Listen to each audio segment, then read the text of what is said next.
Hey everybody, we've got an exciting one today. It's a vintage Gibson. What is this thing exactly? Let's look into it. Stay tuned.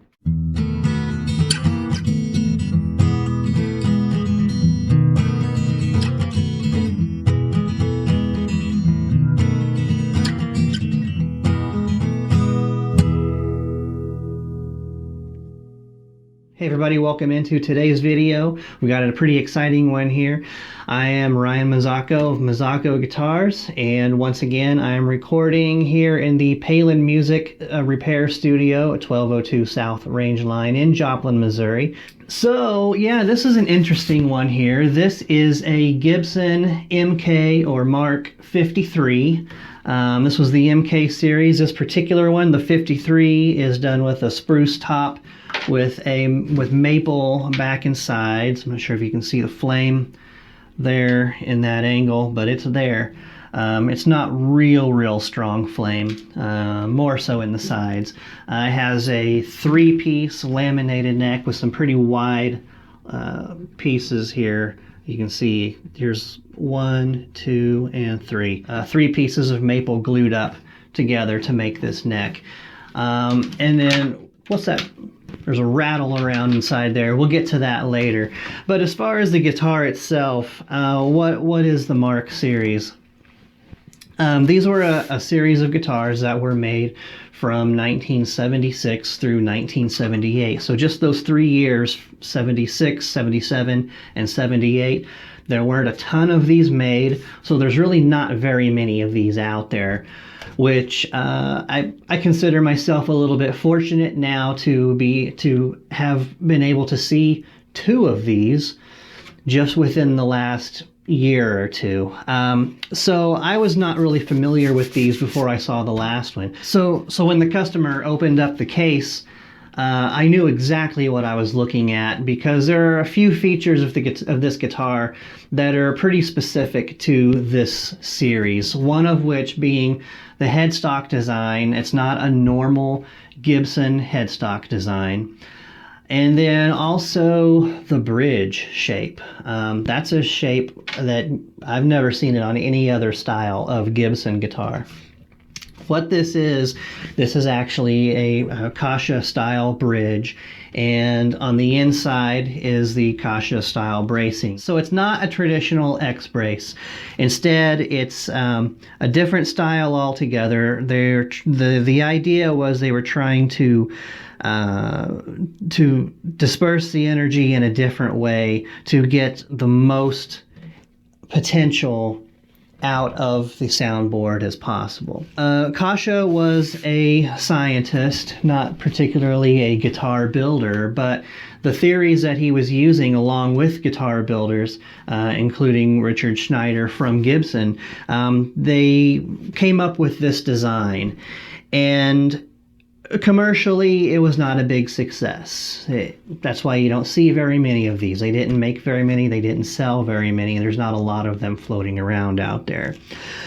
But there were even still some things about this particular guitar that I thought was really interesting, and I was like, I really need to make a video about this.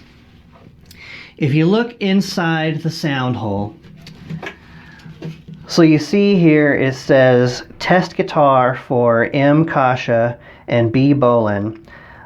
And when I saw that sticker, I thought, I have never seen a sticker like that before in a Gibson guitar. And so I did a little bit of research. I reached out to Gibson directly. They have no record of this guitar ever being made. There's no serial number for this guitar. So that's one interesting thing. So it's not a guitar that was ever run through their production line that was intended to be sold. I contacted Joe at Gruhns Guitars because he knows everything about Gibson, and he was able to tell me a lot more, fill in a lot more gaps of information here. So really what we're looking at here is, because I'm thinking, okay, maybe this is something that came before the regular production line. So this is a prototype guitar.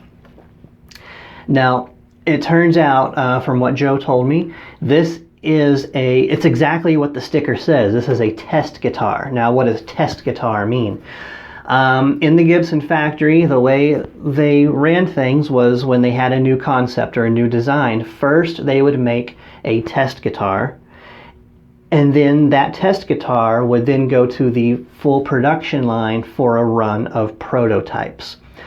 So that means that what I have in my hands here right now, this is a test guitar. This was before the prototype guitars.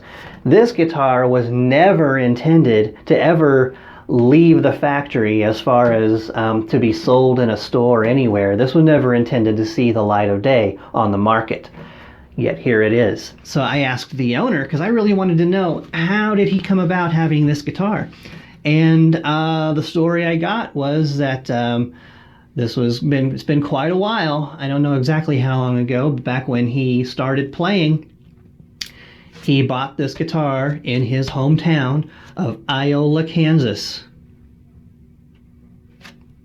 That's all we got. That's all we know. It's just that he bought this at a guitar store in Iola, Kansas. It was used, obviously, but that's as far back as I can trace it. How it got out of that guitar factory and how it got to Iola, Kansas, I don't have any idea. I'd love to know if some of you guys know a little bit more about where these prototypes and test guitars go when they leave the factory, because I mean, I don't imagine they build the guitar and then just throw it in a dumpster behind the factory. So where do they go? Was this actually a personal guitar of somebody that took it home with them from the factory and then decided to sell it somewhere down the road? I don't know. I don't know how this guitar got out into the market and how the current owner was able to come by it in that small guitar store in a rural Kansas town. But here it is. So it does have some issues with it. So one thing, the bridge is lifting. As you can see, I'm able to slide my knife just right under it. It's not too incredibly bad, but it is coming up and it needs to be fixed. Actually, the further you go this way, the worse it gets. So that's going to be an easy fix. Standard operation, pull a bridge, clean it. We're not going to focus on that for this video. I'm hoping I'll do another video down the road for an actual bridge reset. But really the main thing that this guitar has, it has some serious structural issues. And you can see, because here's what we like to see. You put a straight edge across here and it rocks, right? Because you're going to have a little bit of hump in the middle, both built in because the bracing usually has a curvature to it, so there's a radius on the top, and also just because the natural pull of the string tension on the bridge, it also tends to pull the top up a little bit. So you're used to having a little bit of an arch to the top, even on a flat top guitar. There's still an arch. But here's what we shouldn't see. Let me see if I can get a good angle here. See all that gap right there? So this gap is in this part of the top. So it's nice and domed here, and then right here it sinks in real hard. This whole side of the soundboard, from about the bridge up to halfway up the sound hole, it's all just sunken in really bad. Now the cause of this is pretty typical and what you would expect for something like this to be happening is, so you hear that, and if you can see it too, this whole thing is just flexing up and down. So we definitely have some loose braces on the inside here, and I've got some video I can show you of those braces moving up and down.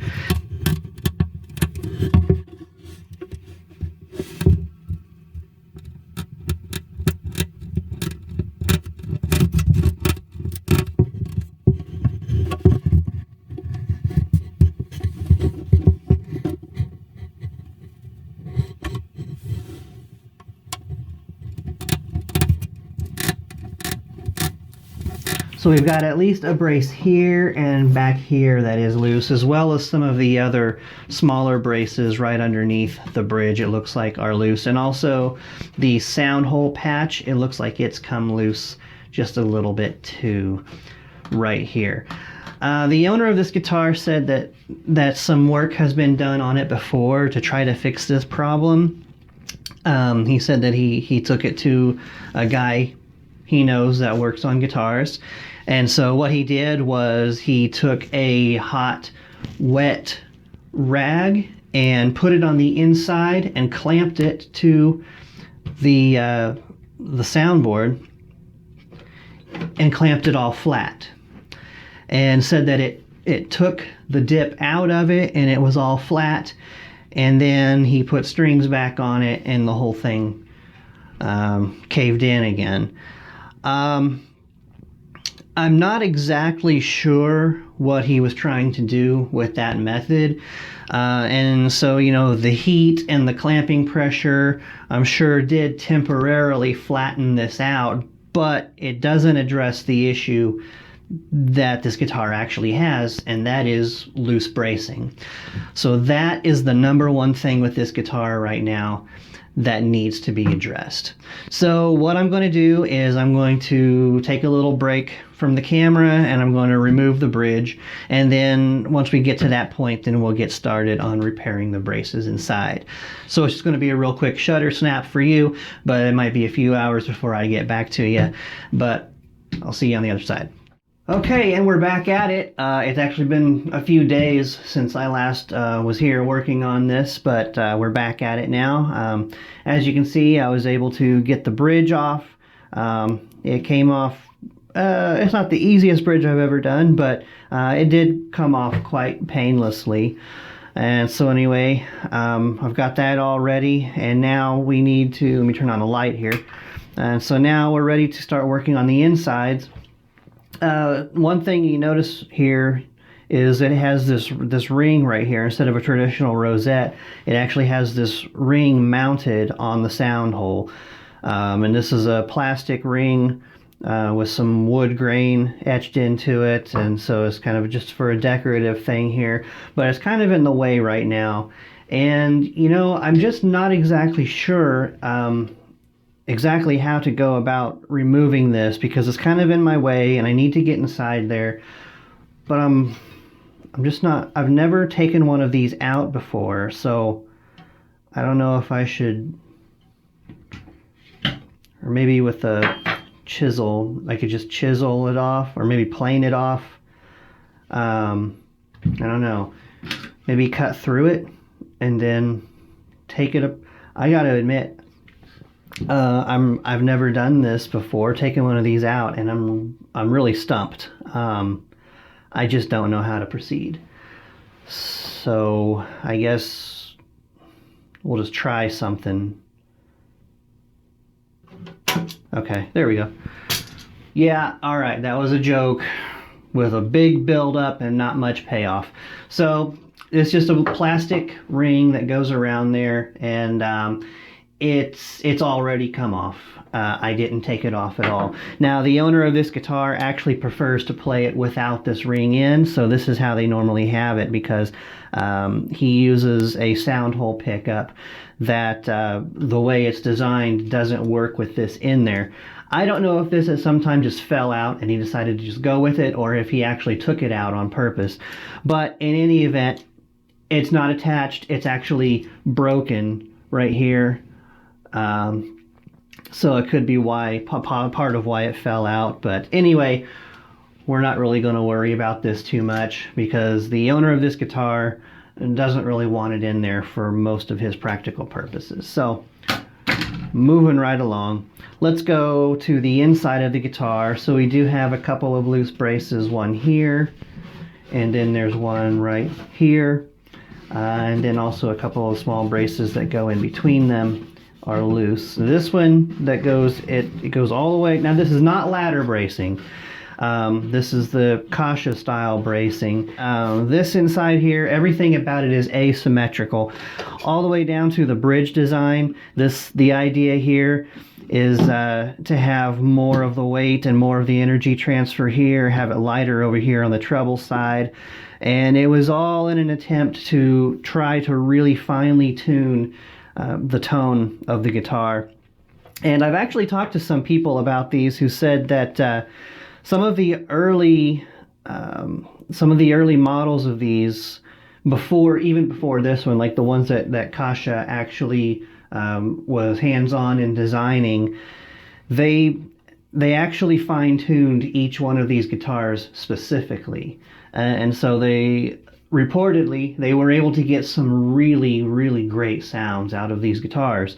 But once it got to this point, where now they're trying to get them ready for factory run, and that's one of the big differences between a handmade guitar and a factory-made guitar. Is a handmade guitar, you do have that time to spend one-on-one with that individual guitar and try to get the most out of that guitar that you can, whereas a factory, a lot of times you don't have that luxury because you've got to push thousands of guitars through and get them done. So you get them all done to a certain spec, a certain standard, and then move them on. And so this here was kind of the beginnings of that era of where they were trying to standardize the design. And so some of these, this one in particular actually could be, since it's a test guitar, it's even before the prototype guitars, this one could be one of the ones where they were able to spend more time on it. And so this one could be a pretty good player when we get it all strung up and put back together. I'm kind of interested to see that and hear that. But onto the repair at hand. I'm going to try to put my mirrors in here so that you can see. I know that I need to get new mirrors. If I'm going to do this, kind of work, I need to get the right tools. So that includes getting mirrors. I'm going to put a light in here. What I've done is when you get clamps in there, it's really hard to get anything out. So it kind of, whatever you have in there, it's kind of stuck in there until everything gets glued up, and you can remove the braces and then take out whatever's in there. So I'm going to try this. I've got this little light. It's just a little Harbor Freight light, and it's pretty bright. So I'm going to take this and just put it in here, and I'm going to put it on the side so it's pointing towards where my work is. And I've attached this wire to it because it has this little loop on the end. And so I'm just going to attach it here, and I'm going to attach it with a magnet on the outside so that hopefully it'll stay pointing at my work and illuminating the area where I need it. But then when I'm done, I can just pull that, and if there's enough room between the clamps, I should be able to pull the light right out. The mirrors are stuck in there until this is done. Okay, so here we are again. I've got my mirrors in the sound hole, and I'm going to try to show you. We've got this brace right here that goes across here. There we go, refocus. So that's loose, and this brace that goes back here, it is loose, and then also this one here that goes in between them has come loose. It's still attached at each end, but it's come loose underneath it. Now this brace is loose clear back to about here, whereas this one here is only loose to about here. And just for some reference, let's see where we are on the guitar. So that first one is coming right through here, and the second one is coming right behind the bridge. So you can see here's the holes for the bridge pins, right? Okay, and so then that's this brace, and then here's this brace. And we're going to try to get those prepped for glue now. So what we're going to do is I'm going to take a piece of sandpaper that I've folded over, so it's sandpaper on both sides. It's just 100 grit sandpaper, cheap sandpaper. And I'm going to go in there, and I'm going to go, say, here's the top and here's the brace. I'm going to go between them and try to sand both surfaces at the same time. Just come in here and just kind of go back and forth with it and just sand it and get this ready.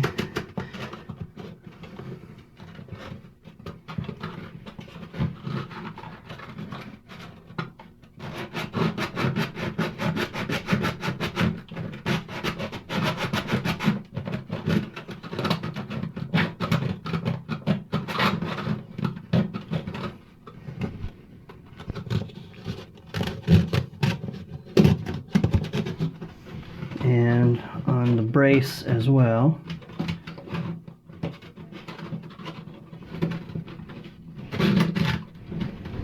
And I've got my big stupid knuckles in the way.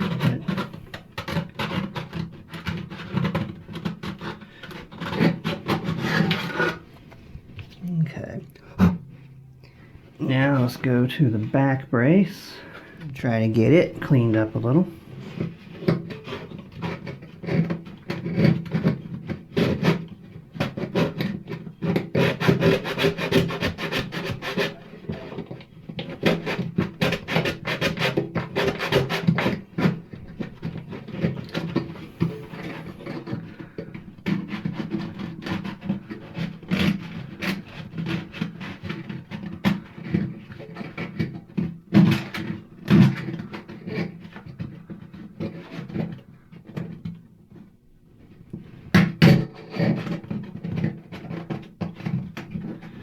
See how far back I'm having to go with this because it's loose so far back here.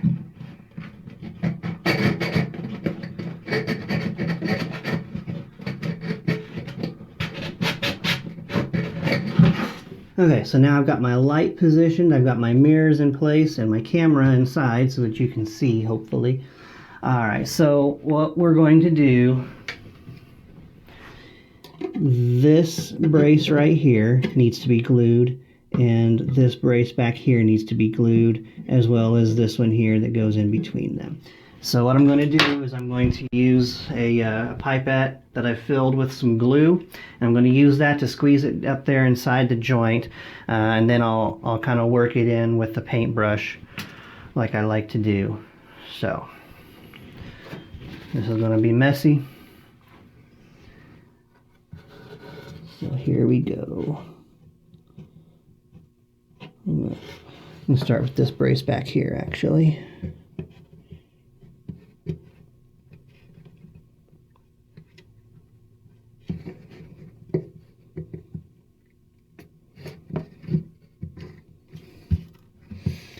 So I'll push down on the top a little bit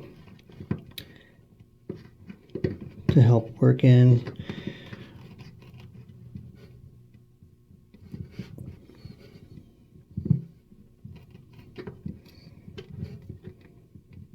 Okay.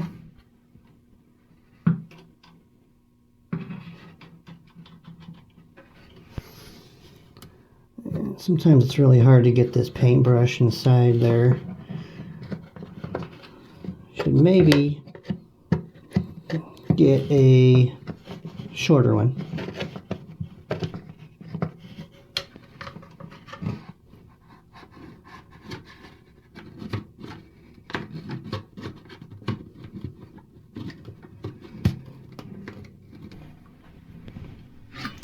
I decided to cut my paintbrush.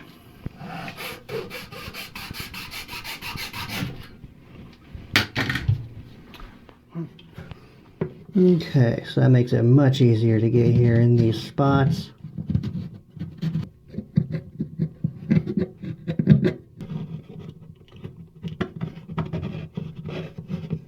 Now, I'm going to do some cleanup. Is getting that glue in there, just kind of spread it everywhere. And when we want good glue coverage, we don't want it messy. And sometimes it's really hard to keep it nice and clean inside here, but you want to try to get as much of that sloppy glue out of there.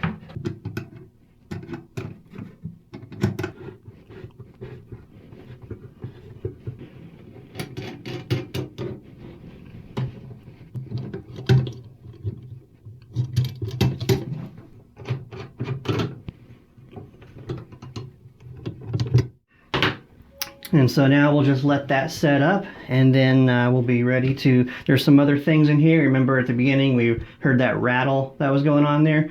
So I'll show you what that was all about, and we'll address that problem. But we're going to let this set up.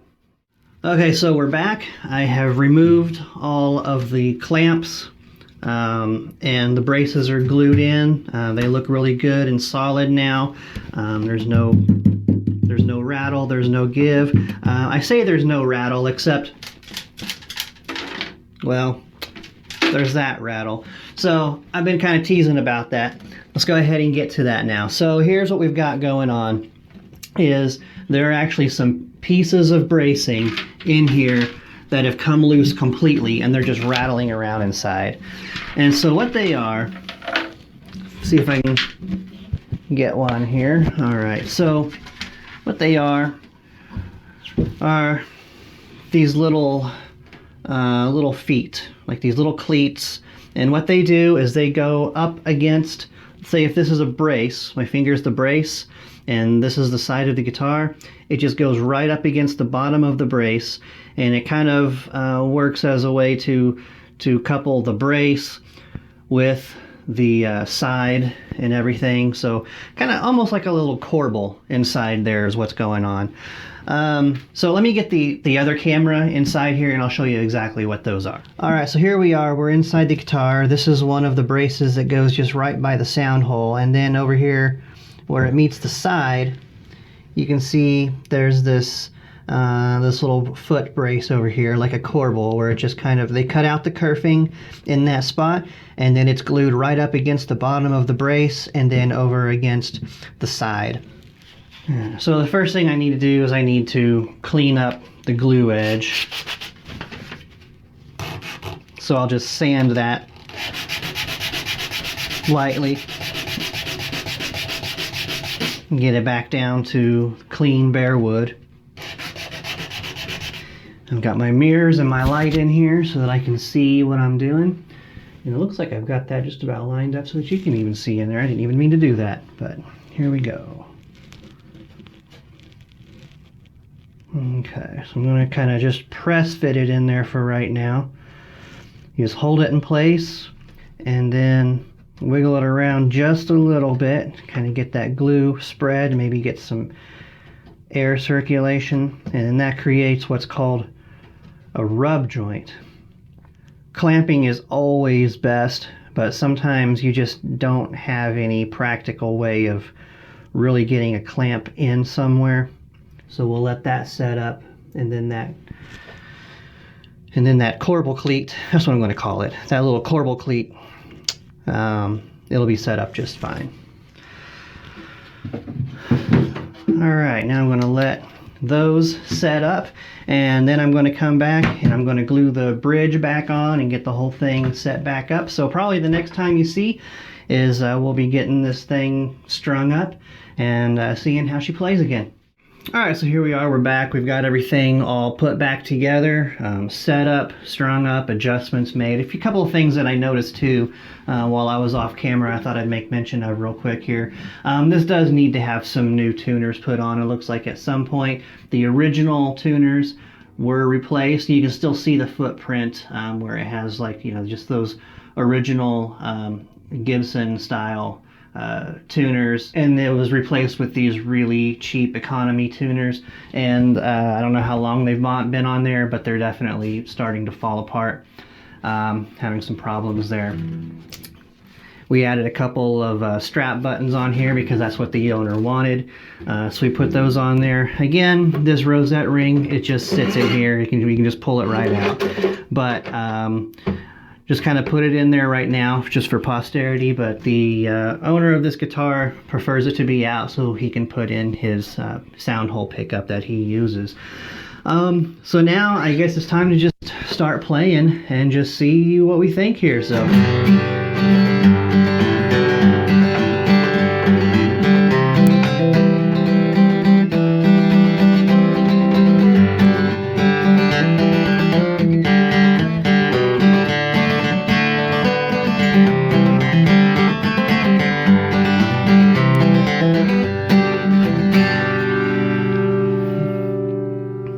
you know, it doesn't have a bad sound, very mid-range. Of course, the guitar is a mid-range instrument, so it makes sense, but it really, I think it's something that would cut through a mix, especially if you have it mic'd or with a pickup. So I think it definitely has its place in the spectrum. But anyway, we're all done with this one. I'm going to give the owner a call, let him know that it's ready to come pick up, and I think he's going to be real happy with what we've done. If you've been happy with so far what you've seen in this video and what you may have seen in videos before, be sure and please hit that subscribe and the like and hit the bell for notifications, and join us back here next time, which who knows what we're going to have going on. See you then.